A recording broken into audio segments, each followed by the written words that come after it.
जगत की असत्ता का वर्णन। श्री राम जी ने पूछा, भगवान, इस क्रम से जिस जीव ने परमात्मा के स्वरूप में अपनी स्थिति प्राप्त कर ली, वह अस्थि पंजर रूप देह को कैसे ग्रहण किए रहता है? श्री वशिष्ठ जी ने कहा, श्री राम, जो यह शरीर आदि के रूप में स्थावर जंगम जगत दिखाई देता है, यह आभास मात्र ही है, अतः स्वप्न के समान असत होता हुआ ही प्रकट हुआ। तात्पर्य ये कि वह परमात्मनिष्ठ जीव इस शरीर आदि को स्वप्न के तुल्य मिथ्या मानता हुआ ही इसमें रहता है। निष्पाप श्री राम, ये प्रपंच दीर्घ काल तक बने रहने वाले स्वप्न के समान मिथ्या ही दिखता है। दो चंद्रमाओं की भ्रांति के समान तथा पहाड़ी भूमि में घूमते हुए पुरुष को घूमते दिखने वाले पर्वत के समान मिथ्या ही दृष्टिगोचर होता है। जिसकी अज्ञानमयी निद्रा टूट गई है और वासनात्मक भावना गल गई है, वह ज्ञानवान पुरुष इस संसार रूपी स्वप्न को देखता हुआ भी नहीं देखता, इसे मिथ्या समझता है। श्री राम, जीवों के स्वभाव से कल्पित ये संसार, जिसकी मोक्ष होने से पहले तक निरंतर प्राप्ति होती रहती है, अनात्म ज्ञानी के ही अंदर सदा सत्य सा विद्यमान रहता है। रघुनंदन, ये जगत यद्यपि सब प्रकार से संपन्न दिखाई देता है, तथापि यहाँ वास्तव में कुछ भी संपन्न नहीं है। यह आभास मात्र एवं मन का विलास मात्र है, अतः असत रूप में ही स्थित है। मन का संकल्प मात्र ही इसका स्वरूप है। जहां भी यह प्रतीत होता है, वहां स्वप्न में देखे गए नगर के समान शून्य रूप ही है, केवल आकाश रूप में ही स्थित है। शरीर आदि के रूप में जो ये तीनों लोक दिखाई देते हैं, वे सबके सब मन से ही कल्पित हैं। जैसे पदार्थों के देखने में नेत्र कारण है, इसी प्रकार उनके स्मरण मात्र में मन कारण है। अतः मन कल्पित यह जगत अतीत की स्मृति के ही तुल्य है। स्मरण काल में वे पदार्थ रूप से विद्यमान या उपलब्ध नहीं है। श्री राम, मन की इस अद्भुत शक्ति को तो देखो। उसने अपने से उत्पन्न हुए इस शरीर को अपनी भावना या संकल्प के द्वारा ही प्राप्त किया है। इसलिए लोग उस मन की कल्पना को संपूर्ण शक्तियों से संपन्न समझते हैं। देवता, असुर और मनुष्य आदि सभी प्राणी मन के द्वारा अपने संकल्प से ही रचे गए हैं। अपने संकल्प के शांत होने पर तेल रहित दीपक की भांति वे सब शांत हो जाते हैं। महामते, देखो, ये सारा जगत आकाश के समान शून्य मन की कल्पना मात्र से विकसित तथा दीर्घकालीन स्वप्न के तुल्य मिथ्या ही प्रकट हुआ है। विशुद्ध बुद्धि वाले रघुनंदन, इस जगत में कभी कोई वस्तु वास्तव में न उत्पन्न होती है और न उसका नाश ही होता है। यहाँ जो जन्म और मरण दिखते हैं, वे सब मिथ्या ही है।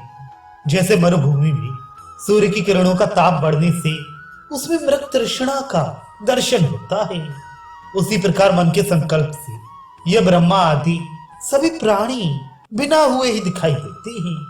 संसार में जितनी आकार राशियां दिखाई देती हैं, वे सबके सब दो चंद्रमाओं के भ्रम की भांति असत है।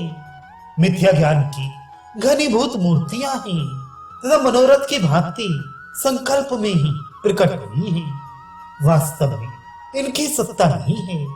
जैसे नौका द्वारा यात्रा करने वाले पुरुष को नदी के तटवर्ती वृक्ष और पहाड़ आदि मिथ्या ही चलते हुए प्रतीत होते हैं, उसी प्रकार इन दृश्य आकारों की परंपरा नित्य असत्य होती हुई सी सत्य से प्रकट दिखाई देती है। माया से ही जिसकी ठठरी रची गई है और मन के मनन से ही जिसका निर्माण हुआ है, ऐसा जो ये दृश्य जगत है, इसे इंद्रजाल ही समझो। ये सत्य नहीं है तो भी सत्य के समान स्थित है। ये संपूर्ण जगत ब्रह्म ही है, फिर इसके लिए उससे भिन्न होने का प्रसंग ही कहाँ है? यदि कोई प्रसंग है तो कौन और कैसा है? वह भिन्नता या भेद भावना कहाँ स्थित है? ये पर्वत है, ये ठूठा वृक्ष है इत्यादि रूप से जो जगत के आडंबर का विलास है वह मन की भावना के दृढ़ होने से असत होता हुआ भी सत सा दृष्टिगोचर होता है। जैसे महान आयोजनों से पूर्ण स्वप्न भ्रम ही है, वास्तविक नहीं, उसी प्रकार मन के द्वारा रचे गए इस जगत को भी दीर्घकालीन स्वप्न ही समझो। जो मूढ़ चित्त मानव अपने संकल्प से उत्पन्न हुई मनोरथमयी संपत्ति को स्वरूप से युक्त सत्य समझकर उसका अनुसरण करता है, वे एकमात्र दुख का ही भागी होता है। यदि परमात्म स्वरूप यथार्थ वस्तु ना हो तो लोग भले ही अवस्तु रूप संसार का अनुसरण करें, परंतु जो यथार्थ वस्तु परमात्मा का परित्याग करके अवस्तु रूप संसार का अनुगमन करता है वह नष्ट हो जाता है, परमात्मा की प्राप्ति रूप परम पुरुषार्थ से वंचित रह जाता है। जैसे रज्जु में सर्प का भय मन का धर्म मात्र ही है, उसी प्रकार ये जगत भी मन का भ्रम ही है। मन की भावनाओं की विचित्रता से जगत चिरकाल तक प्रतीत का विषय बना रहता है। जल के भीतर प्रतिबिंबित हुए चंद्रमा के समान चंचल क्षण भंगुर जो मिथ्या उदित हुए पदार्थ हैं, उनसे इस लोक में मूर्ख बालक ही धोखा खा सकता है। तुम जैसा तत्व ज्ञानी नहीं, ये जड़ संघात देहादि रूप जो विशाल जगत दिखाई देता है मिथ्या ही है। मन के मनन से ही इसका निर्माण हुआ है। जैसे हृदय में स्वप्न या संकल्पमय नगर निर्मित होता है, उसी प्रकार ये जगत भी मन के संकल्प में ही निर्मित हुआ है, वास्तव में इसकी सत्ता नहीं है। ये दृश्य प्रपंच मन के संकल्प से उत्पन्न होता है और उसके संकल्प रहित हो जाने से विलीन हो जाता है। इस तरह ये समृद्धशाली गंधर्व नगर की भांति बिना हुए ही दिखाई देता है। हृदय में मन के संकल्प के द्वारा कल्पित विशाल नगर का विध्वंस अथवा अभ्युदय हो जाने पर तुम ही बताओ किसकी क्या हानि होती है या किसको क्या लाभ हो जाता है। जैसे बालकों के मन में खेल के लिए बने हुए गुड़ियाओं या खिलौनों के द्वारा पुत्र पशु आदि व्यवहारों की कल्पना होती है, उसी प्रकार यह जगत भी सदा मन से ही प्रकट होता है। जैसे इंद्रजाल के द्वारा रचित जल के नष्ट भ्रष्ट होने पर किसी का कुछ भी नष्ट नहीं होता, उसी प्रकार मिथ्या प्रकट हुए इस संसार के नष्ट हो जाने पर भी किसी का कुछ नहीं बिगड़ता।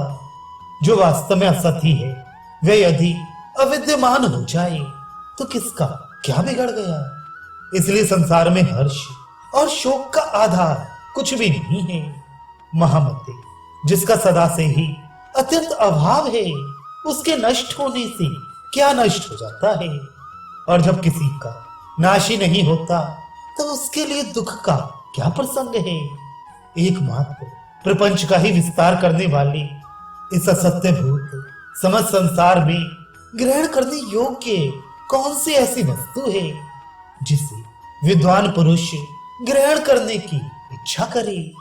इसी प्रकार जो सर्वथा सत्यभूत ब्रह्म तत्वमय है, उस समस्त त्रिलोकी में कौन ऐसा है पदार्थ है जिसका विद्वान पुरुष त्याग करे। अर्थात तीनों लोक ब्रह्मभूत होने के कारण चिन्मय हैं, उनमें विज्ञान नंद घन परमात्मा के सिवा अन्य कोई पदार्थ नहीं है जिसका त्याग किया जा सके। आदि और अंत में जिसका अभाव है उसका वर्तमान में भी अभाव ही है। अतः श्री राम जो अज्ञानी इस असत संसार की इच्छा करता है उसको असत जड़ संसार ही प्राप्त होता है। आदि और अंत में जो सत्य है वर्तमान में भी वह सत्य ही है। अतः जिसकी दृष्टि में सब सत परमात्मा में है उसे सर्वत्र परमात्म सत्ता का ही दर्शन होता है। जल के भीतर जो असत्यभूत चंद्रमा और आकाश तल आदि दिखाई देते हैं, उन्हें अपने मन की मोह के लिए मूर्ख बालक ही पाना चाहते हैं, उत्तम ज्ञानी पुरुष नहीं। मूर्ख ही विशाल आकार वाले अर्थ शून्य कार्यों में सुख समझकर संतुष्ट होता है, किंतु अज्ञान के कारण उसे अनंत दुख ही प्राप्त होता है, सुख नहीं। श्री वाल्मीकि जी कहते हैं, भरद्वाज वशिष्ठ मुनि के यूं कहने पर दिन बीत गया, सूर्य अस्ताचल को चले गए। सारी सभा के लोग मुनि को नमस्कार करके सायंकाल की उपासना के लिए स्नान करने के उद्देश्य से उठ गए और रात बीतने पर दूसरे दिन उदित हुए सूर्य देव की किरणों के साथ साथ फिर सभा भवन में आ गए।